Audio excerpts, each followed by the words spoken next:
Welcome back to our continuing pursuit to develop the mind of Christ, enabled by the Word of Christ, grounded in the gospel of Christ. In this lesson, we not only complete part 2 of Paul's exposition on the promise of Israel's restoration, we also complete our explanation of Romans 1:16 that encapsulates chapters 9 through 11.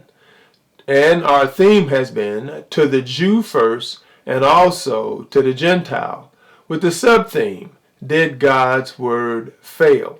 So I'm already at my first point, the insubordinate Israel, verses 30 through 32. For just as you were at one time disobedient to God, but now have received mercy because of their disobedience, so they too have now been disobedient, in order that by the mercy shown to you, they also may now receive mercy. For God has consigned all to disobedience, that he may have mercy on all. Now, every Gentile, that includes you and me, was dead in trespasses and sin. But when Israel rejected the Messiah and the gospel, God turned to the Gentiles in mercy. Now, a similar occurrence will happen to Israel. Disobedience followed by mercy when they are provoked to jealousy through mercy shown to the Gentiles. Now, that's a complicated little thing, and we're going to do our best to unravel that little nuance there. There's a whole lot packed into that.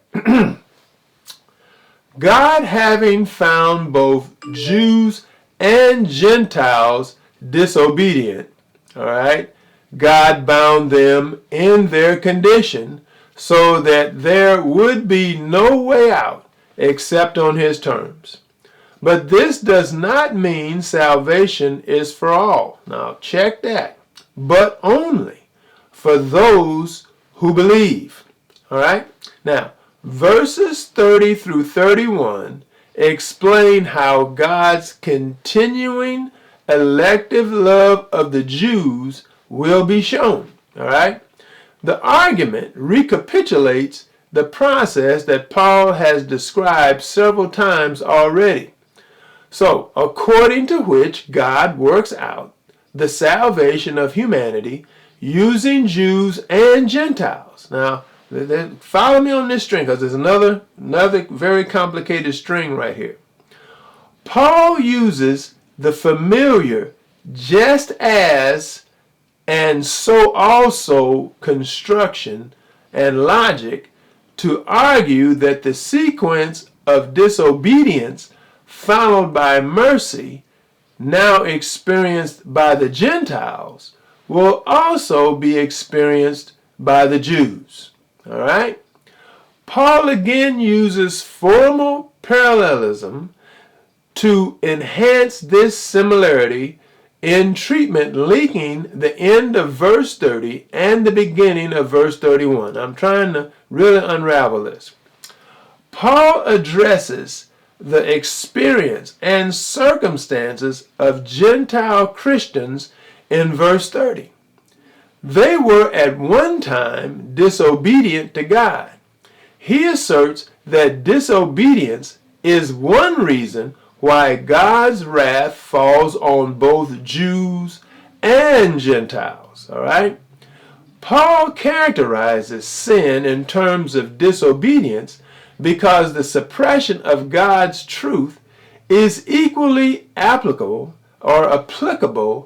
to both Jews and Gentiles. However, the but now signals the salvation historical movement from the old era to the new. Now, we've been walking through that in the whole chapter 11, but here we go. We're going to go again. It is not about the conversion of each Gentile Christian. I've been talking about it. We're not talking about universalism, but the shift from the era when Gentiles were alienated from the commonwealth of Israel and strangers to the covenant of promise, having no hope without God, which is asserted in Ephesians 2:12, into the present era in which God's righteousness is given to all who believe, whether Jew or Gentile. All right, did you follow that string? All right. Paradoxically, Paul's emphasis, I'm going to get this right, is on the last phrase, in which he reminds the Gentiles that the mercy they have received came because of the disobedience of the Jews. Ironically, it was Israel's trespass, her rejection, that reset the trajectory for the gospel to be preached to and received by the Gentiles. Come on. At verse 31, Paul looks at the situation he has described at the end of verse 30 from the perspective of the Jews now. So note the chaotic arrangement. You received mercy because of their disobedience. Follow that string now. This diagram asserts that for the sake of mercy for you modifies the first verb in the verse, which is disobeyed. This point is highly disputed. Come on. And again, it's beyond the scope of this lesson. Again. So I'm going to just try to nail this down by saying we will follow, what we're going to do is follow the most natural reading of the syntax, linking the phrase to the verb, disobeyed. All right? They disobeyed for the sake of mercy for you. That's the most natural reading of that. However, the disobedience of the Jews is not the final word about them. Come on. They have not stumbled so far as to have fallen, as asserted in verse 11. We've already covered that. Paradoxically, the Jews' disobedience leading to the inclusion of the Gentiles has the purpose that they too might receive mercy. This thing is complicated. Come on. What is surprising about this purpose statement is the adverb now. Come on. The conclusion that Israel is now experiencing the mercy seems to contradict Paul's earlier argument. However, inspiration, illumination, and revelation come as the Holy Spirit enables. Paul's now is an expression of God's divine now, of the final manifestation of God's mercy to Israel. A divine now is a perspective which views the new era of fulfillment as already completed, and all the events belonging to that era as therefore near in time. God sees the divine now. He sees the end from the beginning, and he knows the A from B all the way from the start. Okay? The salvation experienced by the Gentiles means that Israel is now in a position to experience again God's mercy. So at verse 32 now, Paul acknowledges God's process of using the disobedience of both Jews and Gentiles to bring mercy to both. Now let's go this. Follow this. A corrupted image of God, that happened at the fall, suppressing the truth in disobedience, reminds me of Paul's language about God handing over all who suppress his truth to the consequences of their choice. Now, we covered that in chapter 1, verses 18 through 32. All right? This began when humanity was a corporate whole. God looked at it that way. So now in Genesis 6, 5 through 8, now I'm not going to read, you got to go back and review. It is because of disobedience and sin that God decided to destroy humanity with the exception of Noah and his family. In Genesis 9:8 through 17, God established the Noahic covenant. So, regardless of evil, now we talk about evil in the world now, but God says regardless of the evil, he was never going to destroy humanity by water again. And so starting at Genesis 12, God began to set apart the patriarchs as a special vessel. That's when God moved on, right?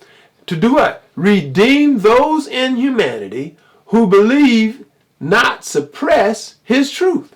Come on.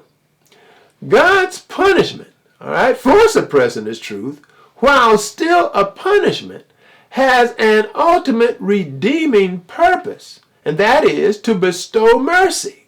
Come on here, follow this stream. However, Paul is not teaching, again, I want to say this again, he is not teaching salvific universalism, where God has, since God has confined every single person in sin, so he will have mercy and save every single person. No. No.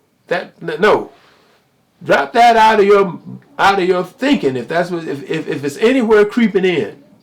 So I, along with Paul, have rejected this notion in any form. All right? When we put this verse in its context, Paul is commenting on the process that he has outlined in verses 30 through 31. Consider the corporate perspective that is basic to chapter 11.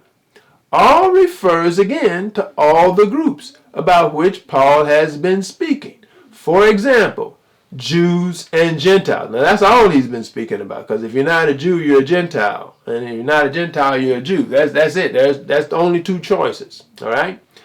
Paul is not saying, now I want to get this again, I'm reiterating, he is not saying that all human beings will be saved. Rather, he is saying that God's salvific process imprisoned first Gentiles in disobedience and now Jews, so that he might bestow mercy on each of these groups of humanity. All right?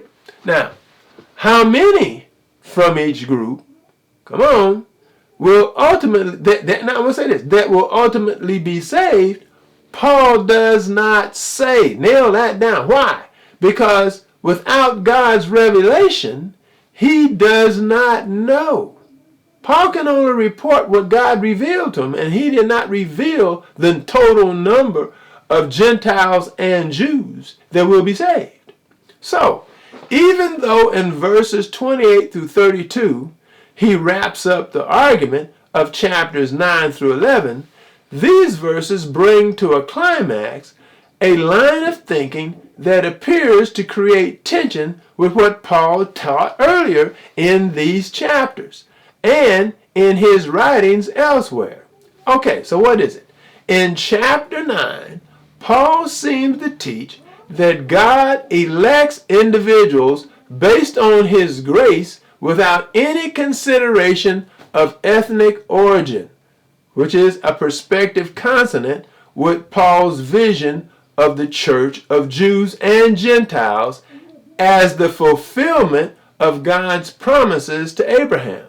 However, in chapter 11, Paul seems to reinsert into salvation history the principle of ethnic privilege that he excludes in chapter 9 and elsewhere.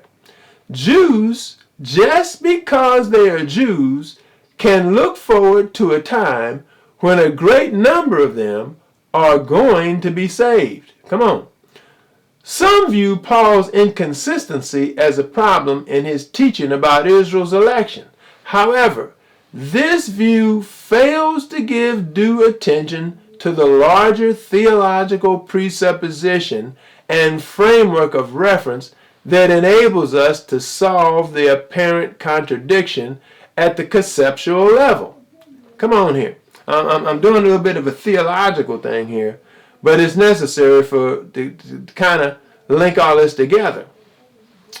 A critical frame of reference And Paul's treatment of Israel's salvation is a distinction between corporate and individual election. The situation Paul confronted required him to integrate the two perspectives, or better, to integrate one in light of the other. Now think about this. Paul inherited from the scriptures and his Jewish heritage the teaching of corporate election of all Israel. But now remember what they were. They were to do what? A service. All right? But his experience of and understanding of the gospel required a revision or what? Or addition to this perspective. So what was the problem? That not all Jews were responding to the gospel. Come on, did not of itself overturn the traditional understanding of Israel's election. And well, again, they were a vessel that all the earth, or that all children of the earth could be blessed through Israel. That was their divine election. So remember, you have to remember this, that tradition never insisted that Israel's election required the salvation. Now that's different. We already discussed this, of every single Israelite. But God's election of Israel, again, what did I say? As a special vessel to bless all humanity. I'm repeating that, all right? Genesis 22:18 refers, and will say this. So read that again. On the other hand, the relatively small number of Jews responding to the gospel must at least have pushed the boundaries of Paul's understanding of that tradition. But it was the great influx of Gentiles as individuals, not as nations. It wasn't whole nations that accepted God. It was individuals that accepted Christ and the gospel. That particular fact broke those boundaries altogether. Thus, Paul, like other Jewish thinkers before him, had to develop a concept of individual election within or alongside of the corporate election of Israel. Once we recognize that Paul must address both individual and corporate election in Romans 9 through 11, it is no harmonizing expedient to ask which perspective Paul might have in mind in each text. Come on. Paul has framed his discussion in Romans 9 through 11 with reassertions of the continuing validity of Israel's corporate election. All right? But Paul's key task is to explain how individual election qualifies and modifies the nature and significance of corporate election. So, in Romans 9, 6 through 29, it does not revoke Israel's election, but shows that it does not have a necessary salvific significance. Within the corporate election of Israel, there operates an election of individuals. This individual election is being extended to Gentiles and restricted to the remnant among Israel. You follow my string here? Come on. Only the remnant will be saved is in one sense a truism. The remnant is by definition, we did cover this in the last lesson, those elect and therefore destined for salvation. But that remnant in Paul's day was relatively small. It will increase in size in the last days. That's what Paul's looking forward to. Nor does Paul's teaching about the freedom of God to elect whomever he chooses mean that God cannot take into consideration ethnic identity. Only that ethnic identity is never the basis for God's choice. Come on. There is, therefore, nothing contradictory to chapter 9 if Paul in chapter 11 affirms that God, in faithfulness to his own pledged word, will choose to save a great number of Jews in the last days. Come on. Paul's reassertion of this traditional hope contradicts his teaching in Romans 9 only if that chapter claims that the election of Israel is fulfilled in the remnant of Paul's day, or if it teaches that God cannot take ethnic identity in account in his decision about whom to save. But Paul affirms neither of these there. Come on. It is true, now come on, that Paul's teaching about a final ingathering of Jewish people has no parallel elsewhere in his writings. But neither did anything else in Scripture when it was initially written. Think about it. Paul is in the process, Scripture is in the process of still being written. We're looking back on Scripture after it's written and ratified and verified. In most of the situations where Paul taught about Israel or the Jews, he was concerned to establish the right of Gentiles to enter fully into the people of God, usually against Jewish-oriented attempts to exclude them or impose inappropriate restrictions on them. Only in Romans 11 did Paul face a situation in which he needed to remind Gentile Christians of the continuing significance of Israel's election. All right, I'm at point number 2. The intone of Israel, verses 33 through 36. Oh, the depth of the riches, wisdom, and knowledge of God! How unsearchable are his judgments, and how inscrutable his ways! For who has known the mind of the Lord, or who has been his counselor, or who has given a gift to him that he might be repaid? For from him and through him and to him are all things. To him be glory forever. Amen. All right. Paul closes this section with a hymn. The first line has an exclamatory particle, O, an emotional insertion of reverence. Paul reflects on the depth of the riches, wisdom, and knowledge of God. The riches of God refer to his infinite resources as it is expressed in his common grace. He brings on undeserving sinners, both Jew and Gentile alike. The riches of God are grace, mercy, and peace. The wisdom of God is omniscience. The knowledge of God is infinite, unsearchable, incomparable, and inscrutable. So, God's decisions and ways are too deep for human comprehension and understanding. Now, the second and third lines of Paul's hymn are both introduced with another exclamatory particle, how. Paul's stylistic care is evident. Come on. The two lines are syntactically parallel. Paul uses a rare word that means unsearchable to describe God's judgment, judicial decisions, or executive decisions, depending on how you look at it, about the direction, of salvation history.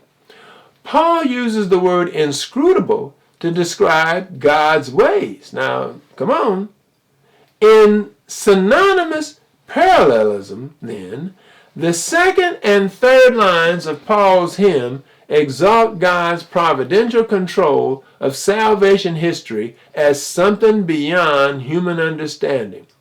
The second strophe in Paul's hymn comprises 3 questions, the first 2 of which come from Isaiah 40:13, and the third in verse 35 from Job 41:11.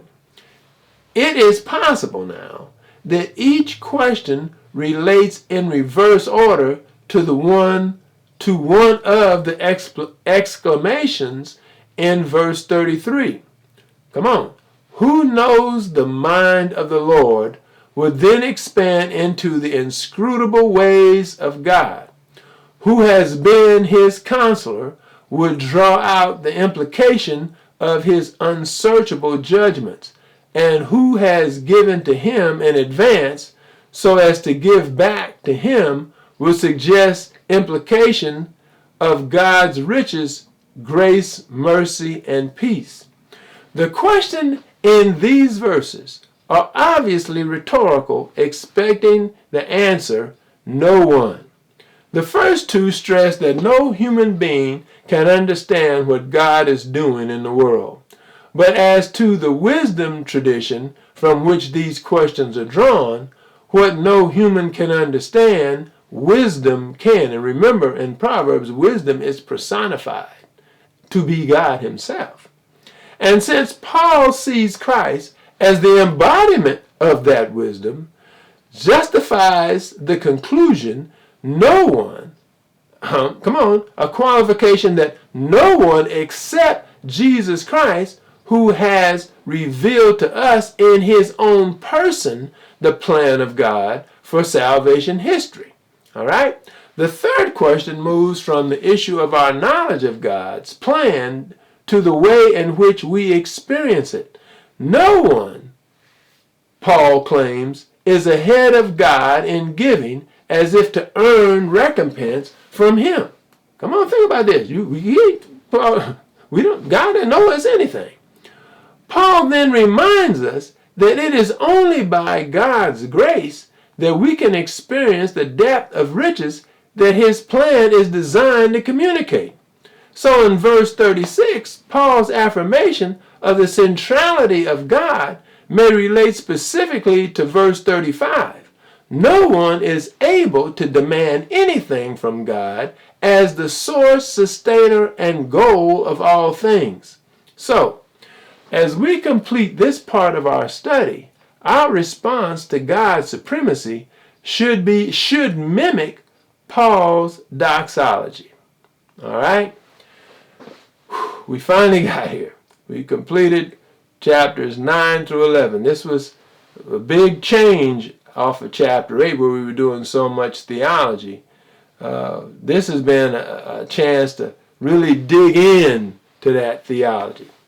So we are stopping here. And next week, in the next lesson, we'll try to jump into chapter 12.